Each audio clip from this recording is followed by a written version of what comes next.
আসসালামু আলাইকুম। Technique easy এডুকেশনের পক্ষ থেকে সকলকে আন্তরিক শুভেচ্ছা অভিনন্দন। আশা করি সকলে ভালো আছো। আমি মইনুল ইসলাম তোমাদের অর্থাৎ নবম দশম শ্রেণীর এবং যারা মানবিক শাখার 2026 সালে এসএসসি পরীক্ষার্থী তাদের জন্য পরিণতি সাবজেক্টটি নিয়ে আমরা এর আগে টাইপ 1, 2, 3 পর্যায়ক্রমে শেষ করেছি।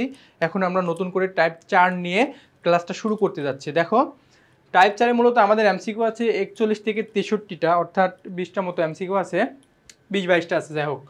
দেখো আমরা মূলত এবার 41টা 3 স্টার আছে। দেখো আমি বারবার প্রতিটা ভিডিওতে বলতেছি তোমাদের যে 3 স্টার যেগুলো আছে সেগুলো হচ্ছে হাই ভোল্টেজ কোশ্চিন, এগুলো 99% আসার সম্ভাবনা থেকে যায়, ঠিক আছে। আর 2 স্টার যেগুলো সেগুলো একটু লেস ইম্পর্টেন্ট, সেগুলো একটু তুলনামূলকভাবে কম গুরুত্বপূর্ণ, সেগুলো পড়বা। বাট 3 স্টার যেগুলো আছে সেগুলো বারবার প্র্যাকটিস করবা, ওকে।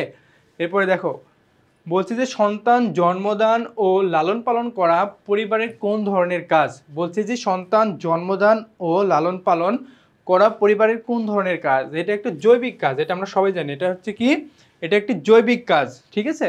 এরপরে দেখো মানবিক গুণাবলীর শিক্ষা লাভের প্রথম সুযোগ কোথায় সৃষ্টি হয়। মানবিক গুণাবলীর শিক্ষা লাভের প্রথম সুযোগ কোথায় সৃষ্টি হয়? পরিবারে, ঠিক আছে। মানুষের আদি নিবাস কোথায়? মানুষের আদি নিবাসও পরিবার, ঠিক আছে। তাহলে মানুষ মানবিক গুণাবলী শিক্ষা হচ্ছে পরিবারে। এরপরে দেখো 43 নম্বরটা বলছে করোনাকালীন সময়ে তোমার ক্ষুধার্ত প্রতিবেশীর মাঝে খাবার বিতরণ করা পরিবারের কোন ধরনের কাজ। এটা হচ্ছে মনস্তাত্ত্বিক, শিক্ষামূলক, রাজনৈতিক না অর্থনৈতিক। এটা হচ্ছে অবশ্যই শিক্ষামূলক কাজ। এটা চট্টগ্রাম বোর্ডে আসছিল 21 সালে। এরপরে হচ্ছে 44 নম্বর। দেখো 44 নম্বর হচ্ছে শিশুর প্রাথমিক শিক্ষা কোথায় শুরু হয়। শিশুর প্রাথমিক শিক্ষা শুরু হয় হচ্ছে পরিবারে। এখন তোমাদের অনেকের মাথায় আসতে পারে কেন সেটা বিদ্যালয়ে হলো না, কারণ একটা শিশু যে জন্ম নেওয়ার পরে কি বিদ্যালয়ে যায়? সে তো জন্ম নেওয়ার পরে বিদ্যালয়ে যায় না, সে মিনিমাম 1 থেকে 5 বছর পর্যন্ত পরিবারের শিক্ষায় শিক্ষিত হয়ে বেড়ে ওঠে। এই জন্য বলা হচ্ছে যে শিশুর প্রাথমিক শিক্ষা শুরু হয় হচ্ছে পরিবারে, ঠিক আছে। এরপরে দেখো 45 নম্বর হচ্ছে শিশুর শাশ্বত বিদ্যালয় কোনটি। শাশ্বত শব্দের অর্থ কি জানো? শাশ্বত অর্থ চিরন্তন। শাশ্বত শব্দের অর্থ কি দেখো, শাশ্বত শব্দের অর্থ হচ্ছে চিরন্তন, ইউনিভার্সাল বা সার্বজনীন, ঠিক আছে। শাশ্বত শব্দের অর্থ কি? চিরন্তন বা সার্বজনীন বা ইউনিভার্সাল, যেটাই বলো না কেন। তাহলে বলতে শিশুর শাশ্বত বিদ্যালয় কোনটি। শিশুর শাশ্বত বিদ্যালয় হচ্ছে পরিবার, ঠিক আছে। শিশুর শাশ্বত বিদ্যালয় কোনটি? শিশুর শাশ্বত বিদ্যালয় হচ্ছে পরিবার। শাশ্বত মানে হচ্ছে চিরন্তন। এরপরে দেখো 46 নম্বরটা হচ্ছে মিনু সেলাইয়ের কাজের মাধ্যমে পরিবারের ভরণ পোষণ করে। মিনুর কাজটি পরিবারের কোন ধরনের কাজ? মিনুর কাজটি পরিবারের অবশ্যই অর্থনৈতিক কাজ, কারণ সে টাকা পাচ্ছে কাজ করে, তাই না? তাহলে সেটা কি হচ্ছে? এটা অর্থনৈতিক কাজ হচ্ছে। 47 হচ্ছে বর্তমানে পরিবারের অর্থনৈতিক কার্যকলাপ কমার যথার্থ কারণ কি। বলছে যে বর্তমানে পরিবারের অর্থনৈতিক কার্যকলাপ কমার যথার্থ কারণ কি। দেখো অর্থনৈতিক কার্যক্রম, প্রযুক্তির উন্নতি, শিক্ষার হার হ্রাস। শিক্ষার হার হ্রাস কোনোদিনই হবে না, কারণ শিক্ষার হার হ্রাসের ফলে কখনো অর্থনৈতিক কার্যকলাপটা কমে না। বিজ্ঞানের অপব্যবহার না, বিজ্ঞান অপব্যবহারের জন্য না। আচ্ছা, প্রযুক্তির উন্নতির জন্য, প্রযুক্তির উন্নতির জন্যই কি হচ্ছে, বর্তমান পরিবারের অর্থনৈতিক কার্যকলাপটা দিন দিন কি হয়ে যাচ্ছে, ছোট হয়ে যাচ্ছে বা কমে যাচ্ছে।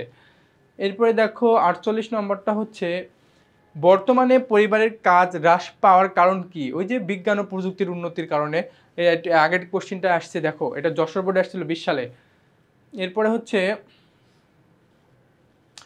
এরপরে 49 নম্বর। দেখো 3 স্টার হাই ভোল্টেজ সকল বোর্ডে আসছিল 15 সালে। দেখো বলছে পরিবারে কোন কাজ মানসিক বিকাশকে সমৃদ্ধ করে। পরিবারের কোন কাজ মানসিক বিকাশকে সমৃদ্ধ করে। দেখো জৈবিক কাজ, শিক্ষামূলক কাজ, মনস্তাত্ত্বিক, এই যে আমাদের রাইট অ্যান্সার হচ্ছে মনস্তাত্ত্বিক কাজ, অর্থাৎ আমাদের মাইন্ড নিয়ে যে সকল কাজ করা হয় এর ফলে আমাদের মানসিক বিকাশকে কি করে, সমৃদ্ধ করে তোলে। ওকে দেখো আমরা একটু 50 নম্বরটা দেখি। 50 নম্বর হচ্ছে রায়হান তার সন্তানদেরকে বড়দের আদেশ মেনে চলার নির্দেশ দেন। রায়হানের কাজটি পরিবারের কোন ধরনের কাজ। দেখো বড়দের কথা মেনে চলতে যেহেতু বলতেছে, তার মানে রাজনৈতিক কাজ। কেন দেখো শুধু যে রাজনৈতিক, আমরা যে শুধু একটা খারাপ মেন্টালিটি বাংলাদেশের প্রেক্ষাপটে হয়ে গেছে, বাট আসলে রাজনীতিটা ভালো একটা জিনিস, শুধু এটা সবসময় যে খারাপ কাজে ব্যবহার হচ্ছে তাই না। বলছে দেখো রায়হান তার সন্তানদেরকে বড়দের আদেশ মেনে চলার নির্দেশ দিচ্ছে। রায়হানের কাজটি পরিবারের কোন ধরনের কাজ? মনস্তাত্ত্বিক হতে পারে। এখন দেখো মনস্তাত্ত্বিক যদি দিস তাহলে মন মানে মেন্টালিটি, মানে মনে মনে যেটা করতেছি সেটা হচ্ছে মনস্তাত্ত্বিক কাজ। বাট এখানে রায়হান তার সন্তানদেরকে বড়দের আদেশ নিষেধ মেনে চলার কথা বলতেছে, তাহলে সেটা রাজনৈতিক কাজ। ওকে, এরপরে দেখো সন্তানদেরকে বুদ্ধি বিবেক ও আত্মসংযমের শিক্ষা দেওয়া পরিবারের কোন ধরনের কাজ? বলতে সন্তানদেরকে বুদ্ধি বিবেক ও আত্মসংযমের শিক্ষা দেওয়া। আত্মসংযম শব্দের অর্থ হচ্ছে কি জানো?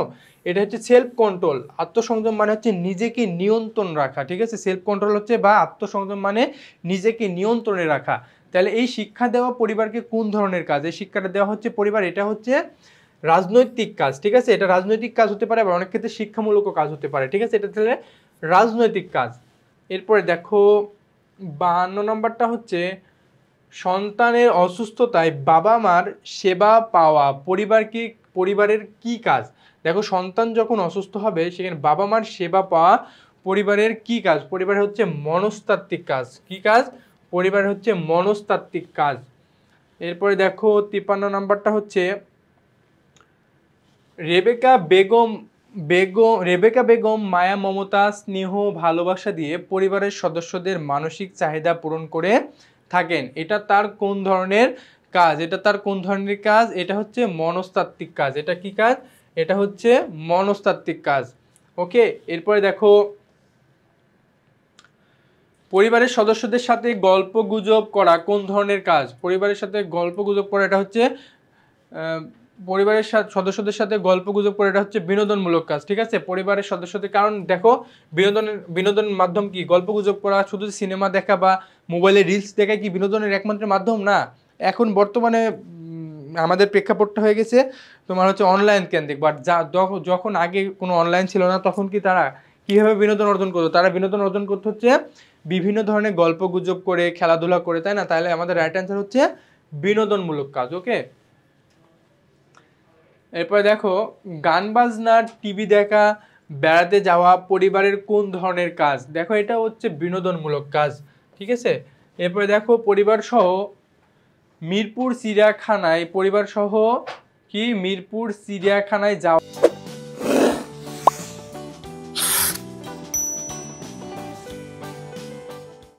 পরিবারের কোন কার্যাবলীর মধ্যে পড়ে? পরিবারের কোন কার্যাবলীর মধ্যে পড়ে? আচ্ছা দেখো পরিবার সহ মিরপুর চিড়িয়াখানায় যাওয়া পরিবারের কোন ধরনের কাজ করে? এটা সবাই মিলে কোথায় যাচ্ছে? এটা হচ্ছে বিনোদনমূলক কাজের মধ্যে পড়ে, ঠিক আছে? এটা কি? এটা বিনোদনমূলক কাজের মধ্যে পড়ে। এরপরে দেখো আচ্ছা এরপরে 57 নম্বরটা খেয়াল করো। বলতে শামীম ছুটির দিনে পরিবারের সকলকে নিয়ে শিশু পার্ক সহ বিভিন্ন স্থানে ঘুরতে যান।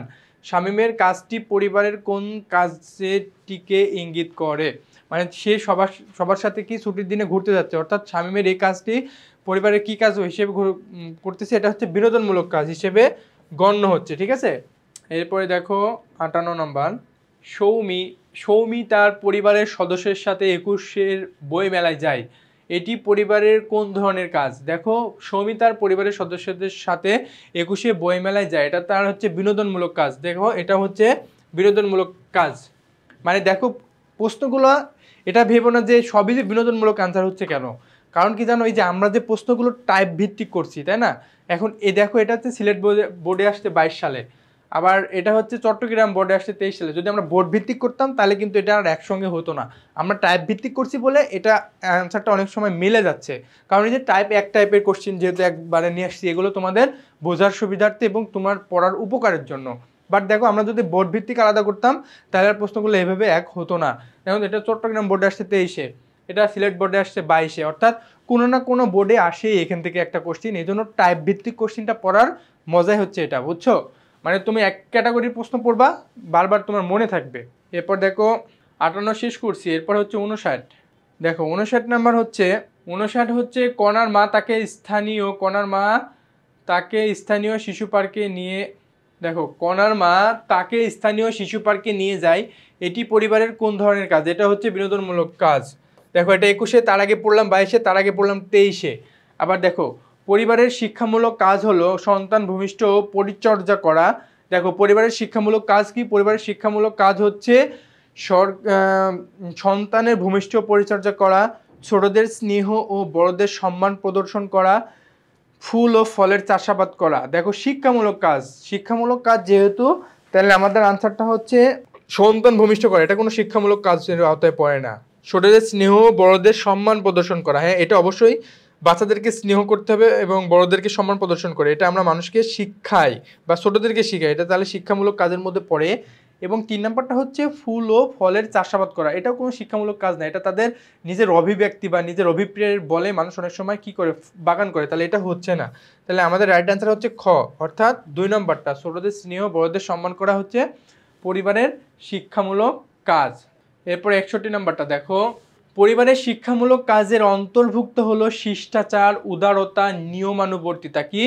পরিবারের শিক্ষামূলক কাজের অন্তর্ভুক্ত 3টাই। শিষ্টাচার, শিষ্টাচার হচ্ছে ভালো আচরণ করা, উদারতা মানে কি? মানুষকে সাহায্য করা, নিয়মানুবর্তিতা মানে প্রতিটা পুঙ্খানুপুঙ্খ সময়কে সৎ ব্যবহার করা। তাহলে আমাদের রাইট অ্যান্সার হচ্ছে 1, 2 এবং 3। এরপরে হচ্ছে পরিবারকে শাশ্বত বিদ্যালয় বলা যায়। আমি একটু আগে বললাম শাশ্বত মানে কি? চিরন্তন, যেটাকে আমরা ইউনিভার্সাল বা সার্বজনীনও বলে থাকি। পরিবারকে শাশ্বত বিদ্যালয় বলা হয় কারণ পরিবারে শিক্ষার ভিত্তি রচিত হয়, অবশ্যই পরিবারের শিক্ষার ভিত্তি রচিত হয়। এরপর হচ্ছে পরিবারের শিশু মানবিক গুণাবলীর শিক্ষা লাভ করে। পরিবারে কি হয়? শিশু অবশ্যই মানবিক শিক্ষা লাভ করে। এটা হচ্ছে 2 হচ্ছে। 3 নম্বরটা কি? সব শিক্ষায় পরিবারের সম্পাদিত হয় না। সব শিক্ষা কখনোই পরিবারে সম্পাদিত হতে পারে না। পরিবার কি কখনো একটা ছেলেকে খারাপ শিক্ষা দেয়? দেয় না। সকল পরিবারের পিতা মাতাই চায় যে তার ছেলে মানুষের মতো মানুষ হোক, দেশের জন্য কিছু করুক, নিজের জন্য ভালো কিছু করুক। কোনো ফ্যামিলি চায় না যে তার ছেলে পথভ্রষ্ট হোক কিংবা খারাপ কিছু করুক। সেজন্য সব শিক্ষা পরিবার সম্পাদিত হতে পারে না। এই জন্য আমাদের রাইট অ্যান্সার হচ্ছে 1 ও 2। 1 ও 2 আছে গয়ে, তাহলে গ নাম্বার হচ্ছে আমাদের রাইট আনসার। এরপরে দেখো 63 নম্বর। দেখো 63 নম্বর, পরিবারের সদস্যদের মানসিক দিক সমৃদ্ধ করার জন্য যে গুণগুলো প্রয়োজন সেগুলো কি?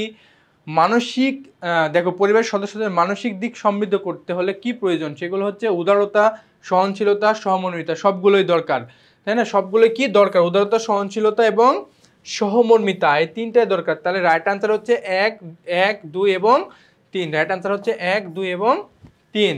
ওকে, আমাদের হচ্ছে দেখো টাইপ যে 4 ছিল সেই 4-এর আমাদের হচ্ছে 63 পর্যন্তই হচ্ছে আমাদের শেষ কোশ্চেন। এরপরে আমাদের আর কোনো কোশ্চেন না, এরপর হচ্ছে টাইপ 5 শুরু। ওকে, তাহলে আমাদের টাইপ 4-এর এই কোশ্চেনগুলো হচ্ছে বারবার পরীক্ষাতে আসে। দেখো একটা প্রশ্ন দেখছো, যে শিক্ষামূলক যে প্রশ্নটা বা বিনোদনমূলক যে প্রশ্নটা, সেই প্রশ্নটা প্রতিটা বছরই কোনো না কোনো বোর্ডে আসছে। তার মানে এখানে কোনো অবহেলা করার কোনো তুমি কারণ নাই। সো তুমি অবশ্যই এই পার্টটা একটু ভালো করে দেখো, এই টাইপটা ভালো করে দেখো। আবারও নতুন কোনো টাইপ নিয়ে তোমাদের সঙ্গে আবার নতুন একটা ভিডিও নিয়ে হাজির হয়ে যাব। সে পর্যন্ত ভালো থাকো, সুস্থ থাকো। আল্লাহ হাফেজ।